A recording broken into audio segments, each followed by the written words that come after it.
Praise the Lord, hallelujah. യേശുവിന്റെ ഏറ്റവും പ്രിയപ്പെട്ട സുഹൃത്തുക്കളെ, ഹെവൻലി ടച്ച് ഈ ശുശ്രൂഷയിലൂടെ ദൈവത്തിന്റെ ആത്മാവ് ഇന്നേ ദിവസം നമ്മെ പഠിപ്പിക്കുന്നത് ആരിലാണ് യേശു തന്റെ അഭിഷേകവും ശക്തിയും കൃപയും പകരുന്നത്. വിശുദ്ധ യോഹന്നാൻ എഴുതിയ സുവിശേഷം 13:17 ഇക്കാര്യങ്ങൾ അറിഞ്ഞ് നിങ്ങൾ ഇതനുസരിച്ച് പ്രവർത്തിച്ചാൽ അനുഗ്രഹീതർ. പ്രിയപ്പെട്ടവരെ, വളരെ പ്രധാനപ്പെട്ട ഒരു ദൂതാണ് കർത്താവ് തന്റെ പ്രിയപ്പെട്ട ശിഷ്യന്മാർക്ക് കൊടുക്കുന്നത്. നിങ്ങൾ ഇക്കാര്യങ്ങൾ അറിയണം. എപ്രകാരം യേശു പറയാൻ തക്കവിധം എന്ത് ദൂതാണ് കർത്താവ് ആ അധ്യായത്തിലൂടെ ദൈവജനത്തിന് കൊടുക്കുന്നത്? യോഹന്നാൻ 13:14-15 ഇപ്രകാരം വചനം പറയുന്നു: നിങ്ങളെ കർത്താവും ഗുരുവുമായ ഞാൻ നിങ്ങളുടെ പാദങ്ങൾ കഴുകിയെങ്കിൽ നിങ്ങളും പരസ്പരം പാദങ്ങൾ കഴുകണം. ഇത് ഞാൻ നിങ്ങൾക്ക് നൽകുന്നത് ഒരു മാതൃകയായിട്ടാണ്. നിങ്ങൾക്ക് ഇത് ചെയ്യുവാനുള്ള ഒരു മാതൃക.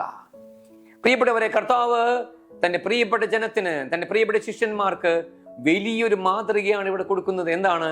അവരുടെ പാദങ്ങൾ യേശു കഴുകുകയാണ്. എന്താണ് കർത്താവ് ഇതിലൂടെ വെളിപ്പെടുത്തുന്നത്? യോഹന്നാൻ 13:3 എല്ലാം സ്വർഗസ്ഥനായ പിതാവ് തന്നെ ഏൽപ്പിച്ചിരിക്കുന്നു എന്ന് അറിഞ്ഞിട്ട് തന്നെയാണ്, എല്ലാ അധികാരവും എനിക്ക് ഉണ്ട് എന്ന് അറിഞ്ഞിട്ട് തന്നെയാണ് യേശു താലത്തിൽ വെള്ളമെടുത്ത് ഇതാ അരയിൽ തൂവാല ചുറ്റി തന്റെ പ്രിയപ്പെട്ട ശിഷ്യന്മാരുടെ പാദങ്ങൾ കഴുകുന്നത്. പത്രോസ് തന്നെ തള്ളിപ്പറയും എന്ന് അറിഞ്ഞിട്ട് തന്നെയാണ് യേശു പത്രോസിന് കാല് കഴുകുന്നത്. യാക്കോബ് തന്നെ വിട്ടു ഓടിപ്പോകും, യൂദാസിനെ വഞ്ചിക്കും, ഒറ്റുകൊടുക്കും എന്ന് അറിഞ്ഞിട്ട് തന്നെയാണ് യേശു യൂദാസിനെ കാലുകൾ കഴുകി യൂദാസിന്റെ കാലുകൾ ചുംബിക്കുകയാണ്. ഇതിലൂടെ യേശു തന്റെ പ്രിയപ്പെട്ട ശിഷ്യന്മാർക്ക് കൊടുക്കുന്ന 3 പ്രധാനപ്പെട്ട ദൂതുണ്ട്. ആദ്യത്തെ ദൂത് ഇതാണ്: യേശുവിന്റെ സമ്പൂർണ്ണ സ്നേഹം, everlasting love of Jesus Christ. യേശുവിന് അനന്തമായ സ്നേഹം, മാറ്റമില്ലാത്ത സ്നേഹം, നമ്മെ ഏതൊരവസ്ഥയിലും സ്വീകരിക്കുന്ന, ഏതൊരവസ്ഥയിലും നമ്മെ മാറ്റി നിർത്താത്ത, നമ്മെ തള്ളിക്കളയാത്ത യേശുവിന്റെ സ്നേഹം അവിടെ വെളിപ്പെടുകയാണ്. പ്രിയപ്പെട്ടവരെ, യോഹന്നാൻ 13:1 യേശു തനിക്ക് സ്വന്തമായവരെ സ്നേഹിച്ചു, അവസാനം വരെ സ്നേഹിച്ചു. യേശുവിന്റെ സ്നേഹം ഒരു ദിവസത്തിനുള്ളതല്ല, അത് അനുദിനം പുതുക്കപ്പെടുന്നതും അത് അനുദിനം പുതിയതുമാണ്. പ്രിയപ്പെട്ടവരെ, യേശുവിന്റെ സ്നേഹം ഒരിക്കലും നമ്മെ തള്ളിക്കളയുന്നില്ല.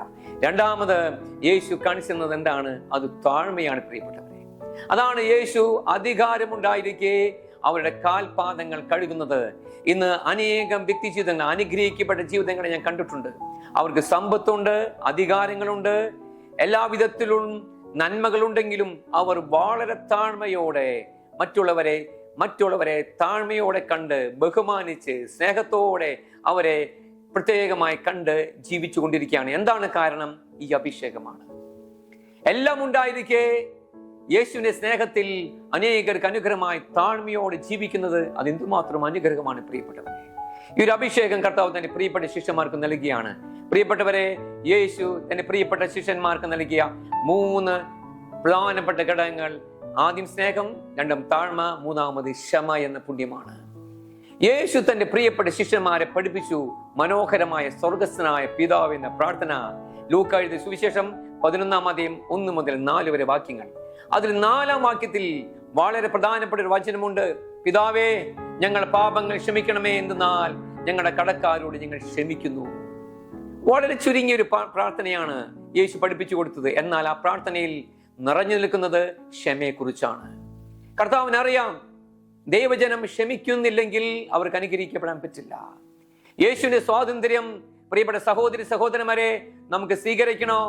നമ്മൾ പരിശുദ്ധാത്മാവിന്റെ ശക്തിയാലും കൃപയാലും ശത്രുക്കളോട് ക്ഷമിക്കുവാനുള്ള ഒരു മനസ്സലിവ്, ഒരു മനസ്തുറവി നമ്മൾ കാണിക്കണം. പ്രിയപ്പെട്ടവരെ, അത് പ്രാർത്ഥനയിലൂടെ മാത്രം സാധിക്കുന്ന ഒരു കാര്യമാണ്. അതുകൊണ്ടാണ് യേശു ഗെത്സമൻ തോട്ടത്തിൽ രക്തം ഉയർത്തി പ്രാർത്ഥിച്ചത്. എന്തിനു വേണ്ടിയാണ്? യേശുവിനറിയാം വരാൻ പോകുന്ന സഹനങ്ങൾ. അവിടെ വെച്ചിട്ടാണ് ലൂക്ക 23:34 യേശു കുരിശിൽ കിടന്ന് പിടയുമ്പോഴാണ് ഇപ്രകാരം പറഞ്ഞത്: പിതാവേ, ഇവരോട് ക്ഷമിക്കണമേ, ഇവർ ചെയ്യുന്നതാണെന്ന് ഇവരറിയുന്നില്ല. പ്രിയപ്പെട്ടവരെ, യേശു തന്റെ പ്രിയപ്പെട്ട ശിഷ്യന്മാരെ വീണ്ടും ക്ഷമയെക്കുറിച്ച് ഓർമ്മപ്പെടുത്തുകയാണ്. എപ്പോഴാണ് ഓർമ്മപ്പെടുത്തിയത്? 5 അപ്പം 10,000 വീതിച്ചു കൊടുക്കുമ്പോഴല്ല, ലാസറിനെ ഉയർപ്പിക്കുമ്പോഴല്ല, കുഷ്ഠരോഗിയെ സൗഖ്യമാക്കുമ്പോഴല്ല. അവിടെ എല്ലാം ഇത് പറയാൻ ഈസിയാണ്.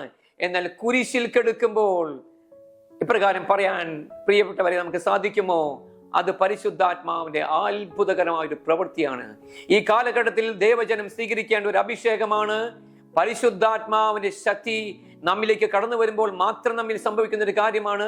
നമ്മെ വേദനിപ്പിച്ചവരോട്, നമ്മെ അവഗണിച്ചവരോട്, നമ്മെ മാറ്റി നിർത്തിയവരോട്, നമുക്ക് അർഹതപ്പെട്ടത് നൽകാതെ നമ്മെ അവഹേളിക്കുന്നവരോട് ക്ഷമിക്കാൻ പറ്റണമെങ്കിൽ നമ്മൾ ക്രൂശിതനിലേക്ക് നോക്കണം, അവന്റെ ആത്മാവിനെ സ്വീകരിക്കണം പ്രിയപ്പെട്ടവരെ. അപ്പോൾ നമ്മൾ അനുഗ്രഹിക്കപ്പെടും. അനേകം വ്യക്തി ജീവിതങ്ങളെ ഞാൻ എൻ്റെ ആത്മീയ ജീവിതത്തിലും ശുശ്രൂഷ ജീവിതത്തിലും കണ്ടിട്ടുണ്ട്. എല്ലാം ഉണ്ട്, എന്നാൽ അനേകർക്ക് അനുഭവിക്കാൻ പറ്റുന്നില്ല. എന്താണ് കാരണം? എവിടെയോ വെറുപ്പിന്റെ ഒരു വേര് പാകിയിട്ടുണ്ട്. ഹെബ്രായർ 12:15 യേശു പറഞ്ഞു, വെറുപ്പിന്റെ വിദ്വേഷത്തിന്റെ വേര് പാകി നിങ്ങൾ അശുദ്ധരാകാതിരിക്കുവാൻ സൂക്ഷിച്ചുകൊള്ളുവിൻ. ഇന്ന് അനേകം വ്യക്തികൾ വിദ്വേഷം മൂലം അശുദ്ധരായി തീർന്നു. പ്രിയപ്പെട്ടവരെ, ദൈവകൃപ നഷ്ടപ്പെടുന്ന ഏറ്റവും പ്രധാനപ്പെട്ട ഒരു മേഖലയാണ് വെറുപ്പ്, വിദ്വേഷം, ക്ഷമിക്കാൻ പറ്റാത്ത അവസ്ഥ. ഇന്ന് അനേകം വ്യക്തി ജീവിതങ്ങൾ നല്ല രീതിയിൽ ആത്മീയ ശുശ്രൂഷയിൽ പങ്കെടുക്കുന്നു, എല്ലാ വിധത്തിലുള്ള ആത്മീയമായ കാര്യങ്ങളെല്ലാം ചെയ്തിട്ടും അവർക്ക് പലപ്പോഴും ക്ഷമിക്കാൻ പറ്റുന്നില്ല. പ്രിയപ്പെട്ടവരെ, ഒറ്റ കാര്യമാണ് ഇന്ന് കർത്താവ് നമ്മെ പഠിപ്പിക്കുന്നത്. എൻ്റെ ആത്മാവ് നിങ്ങളിലേക്ക് കടന്നു വരുമ്പോൾ മാത്രമാണ് നിങ്ങൾക്ക് ക്ഷമിക്കാൻ സാധിക്കുന്നത്. ഞാൻ പലപ്പോഴും ചിന്തിച്ചിട്ടുണ്ട് പ്രിയപ്പെട്ടവരെ. ഉൽപ്പത്തിയുടെ പുസ്തകം പൂർവ്വ ജോസഫ് അത്രമാത്രം തന്റെ പ്രിയപ്പെട്ട സഹോദരന്മാരാൽ പൊട്ടക്കിണറി എറിയപ്പെട്ടു. ഈജിപ്തുകാർക്ക് അടിമയായി വിറ്റു. ചെയ്യാത്ത തെറ്റിന് ജയിലിൽ കിടക്കുകയാണ്. ഇതെല്ലാം ഉണ്ടായിട്ടും തന്റെ പ്രിയപ്പെട്ട സഹോദരന്മാരെ കണ്ടപ്പോൾ, തന്നെ അവഗണിച്ച, തന്നെ ഒറ്റിക്കൊടുത്ത, തന്നെ പൊട്ടക്കിണറി എറിഞ്ഞ സഹോദരന്മാരെ കണ്ടപ്പോൾ എന്താണ് ജോസഫ് ചെയ്തത്? അവര് കെട്ടിപ്പിടിച്ച് പൊട്ടിക്കരഞ്ഞു. എന്താണ് ഇതിന്റെ രഹസ്യം? ഞാൻ ആ അധ്യായങ്ങൾ മുഴുവനും വായിച്ചപ്പോൾ എനിക്ക് കാര്യം മനസ്സിലായി. ഉൽപ്പത്തി 41:38 അതിൽ വചനം പറയുന്നു, ദൈവാത്മാവിൽ നിറഞ്ഞ ഇവനെ പോലെ ഒരു വ്യക്തിയെ നമുക്ക് ലഭിക്കുമോ? ഫർവോയുടെ വാക്കുകളാണ്. ഒരു വിജാതിന് പറയാണ് ജോസഫിനെ കുറിച്ച്, ഇവനിൽ പരിശുദ്ധാത്മാവ് നിറഞ്ഞു നിൽക്കുന്നു. പരിശുദ്ധാത്മാവിന് അഭിഷേകമാണ് പ്രിയപ്പെട്ടവരെ പൂർവ്വ ജോസഫാക്കി മാറ്റിയത്. അവനെ നമുക്കൊരു മാതൃകയായി ഉൽപ്പത്തി പുസ്തകത്തിൽ കർത്താവ് യേശു ക്രിസ്തു നമുക്ക് നൽകുകയാണ്. ഇതുപോലെ ഈ കാലഘട്ടത്തിൽ അനേകം വ്യക്തികൾ ഇപ്രകാരം ക്ഷമയുടെ പര്യായമായി ജീവിക്കുന്നു. അവർ അനുഗ്രഹിക്കപ്പെട്ടിരിക്കും. അവരെ തടയാൻ ഒരു ദുഷ്ടശക്തിക്കോ ലോകത്തിന്റെ മാനുഷിക ശക്തിക്കോ സാധ്യമല്ല. അവരുടെ വഴി സുഗമമായിരിക്കും. ഞാനൊരു സംഭവം നിങ്ങളോട് പങ്കുവയ്ക്കാൻ ആഗ്രഹിക്കുകയാണ്. അടുത്ത കാലഘട്ടത്തിൽ അമേരിക്കയിൽ ഫ്ലോറിഡയിൽ നടന്നൊരു സംഭവമാണ്. അവിടെ ഒരു പോലീസ് ഉദ്യോഗസ്ഥൻ നല്ലപോലെ പ്രാർത്ഥിക്കുന്ന വ്യക്തിയാണ്. ആ വ്യക്തിയുടെ പേരാണ് ഐക്ക് ബ്രൗൺ സീനിയർ. ആ വ്യക്തിയുടെ ഏക മകന്റെ പേരാണ് ഐക്ക് ബ്രൗൺ ജൂനിയർ. 21 വയസ്സ്, പൊന്നോമന മകൻ. അതുപോലെ സ്നേഹനിധിയാണ് രണ്ടുപേരും. പ്രിയപ്പെട്ടവരെ, പപ്പയും മകനും വല്ലാത്ത ചങ്ങാത്തത്തിലാണ്. അങ്ങനെ മകൻ ഒരു കോളേജിൽ പഠിക്കുകയാണ്. ഒരു ദിവസം രാത്രിയിൽ ഐക്ക് ബ്രൗൺ വീട്ടിൽ കിടന്നുറങ്ങിയാണ്. അടുത്ത രാത്രി ആരോ കോളിംഗ് ബെല്ലടിക്കുന്നു. തുറന്നു നോക്കിയപ്പോൾ തന്റെ കൂടെയുള്ള മെയിൻ പോലീസ് ഓഫീസേഴ്സാണ്, കൂടെ വികാരിച്ചനുമുണ്ട്. ഐക്ക് ബ്രൗൺ സീനിയർ വളരെ അത്ഭുതപ്പെട്ട് ചോദിച്ചു, എന്താണ് സംഭവം, എന്താണ് കാര്യം? അവർ ഇപ്രകാരം പറഞ്ഞു, താങ്കൾ പഠിക്കുന്ന കോളേജിന്റെ ഹോസ്റ്റലിൽ ഒരു കൊടും കുറ്റവാളി കടന്നു വന്ന്, ആ വ്യക്തി മയക്കുമരുന്ന് അഡിക്റ്റ് ആയിരുന്നു, തുരുതര വിടുവിക്കുകയാണ്. 2 കുട്ടികൾ അവിടെ മരിച്ചു വീഴുകയാണ്. വളരെ വേദനയോടെ ഞാൻ നിങ്ങളെ അറിയിക്കുകയാണ്, അതിലൊരു മകൻ താങ്കളുടെ മകനാണ്. ഐക്ക് ബ്രൗൺ പറയുകയാണ്, എന്റെ ജീവിതം മുഴുവൻ അവസാനിച്ചെന്ന് തോന്നി. അതുപോലെ കഠിന വേദന പൊട്ടി തകർന്ന ആ വ്യക്തി അവിടെ നിന്ന് വാവിട്ട് നിലവിളിക്കുകയാണ്. ശേഷം കുറ്റവാളിയെ പോലീസ് പിടിച്ചു. കേസിന്റെ സമയമായി. കുറച്ച് മാസങ്ങൾക്ക് ശേഷമാണ് കേസ് കടന്നു വന്നത്. ഈ സമയത്തെല്ലാം ഐക്ക് ബ്രൗൺ പ്രാർത്ഥിക്കുകയാണ്. എങ്ങനെയാണ് പ്രാർത്ഥിക്കുന്നത്? കർത്താവ് യേശുവേ, എനിക്ക് പറ്റുന്നില്ല, ഞാൻ ബലഹീന പാത്രം, എനിക്ക് എൻ്റെ പൊന്നോമന മകനെ സ്നേഹിച്ച് കൊതി തീർന്നിട്ടില്ല.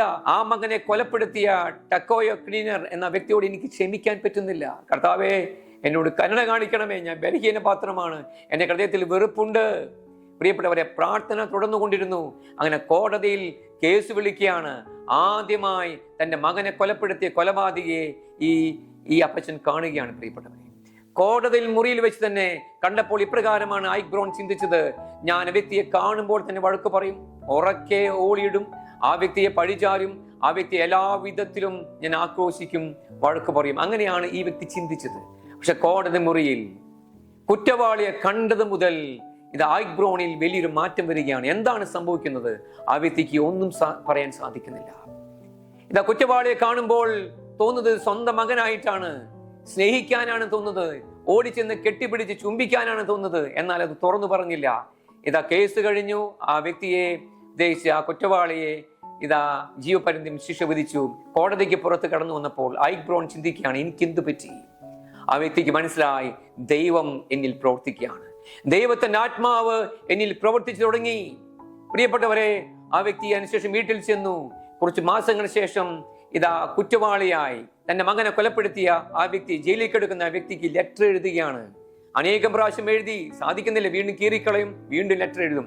ഇങ്ങനെയാണ് എഴുതിയത്, മോനെ, നിന്റെ ഒരു ബലഹീന സമയത്തായിരിക്കും നീ അത് ചെയ്തിട്ടുണ്ടായിരിക്കാം, എങ്കിലും എനിക്ക് നിന്നോട് വെറുപ്പില്ല. ഞാൻ നിന്നെ സ്നേഹിക്കുന്നു, എന്റെ മകനെ പോലെ തന്നെ ഞാൻ സ്നേഹിക്കുന്നു. നീ അനുവദിക്കുകയാണെങ്കിൽ നിന്നെ എന്റെ മകനായി ദത്തെടുക്കാൻ ഞാൻ ആഗ്രഹിക്കുകയാണ്. എന്റെ മകന് പകരമായി നീ എന്റെ അടുത്തേക്ക്, എന്റെ ജീവിതത്തിലേക്ക് കടന്നു വരുമോ?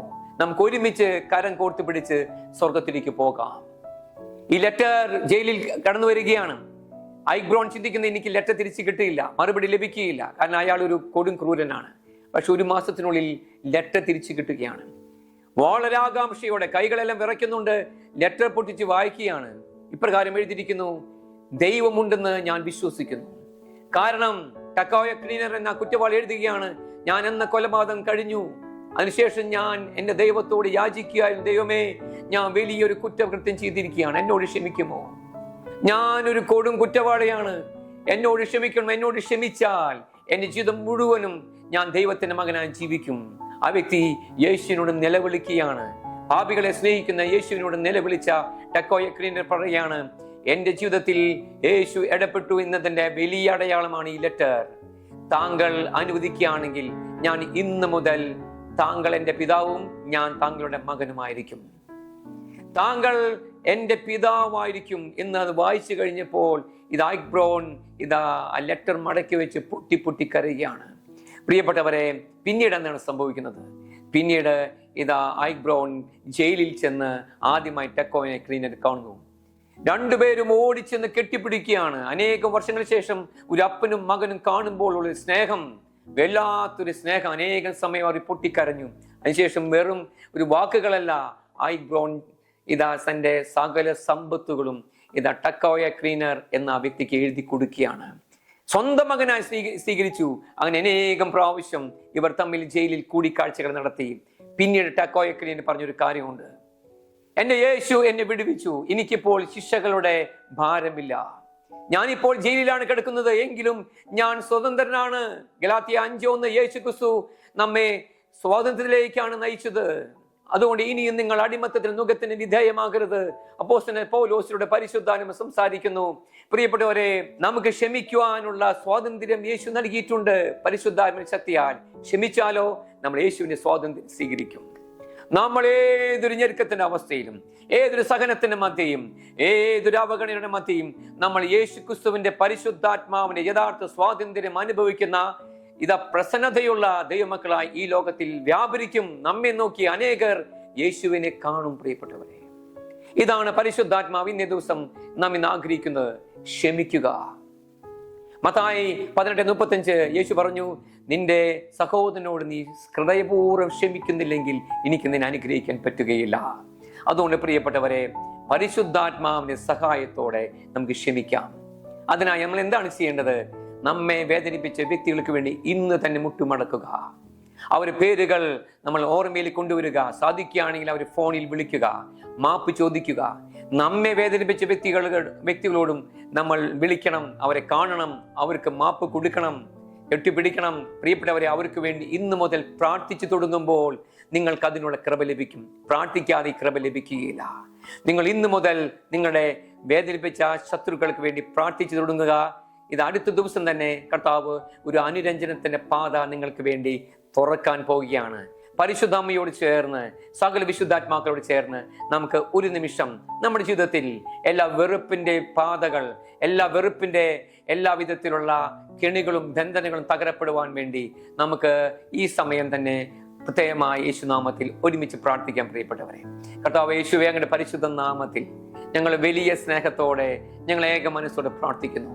ഞങ്ങളുടെ ജീവിതത്തിൽ വലിയ തടസ്സമായി നിൽക്കുന്ന ഇതാ വെറുപ്പിന്റെ എല്ലാ പാതകളെയും, എല്ലാ വിധത്തിലുള്ള കളകളെയും ഈ സമയം തന്നെ, ഞങ്ങൾ പ്രാർത്ഥിക്കുന്ന ഈ സമയം തന്നെ ഞങ്ങളുടെ ആത്മാവിനെ വർഷിച്ച് ഞങ്ങളിൽ നിന്ന് പിഴുതു മാറ്റണമേ. മത്തായി 15:13 എൻ്റെ സ്വർഗസ്നായ പിതാവ് നട്ടല്ലാത്ത ചെടികളെല്ലാം പിഴുതു മാറ്റപ്പെടും.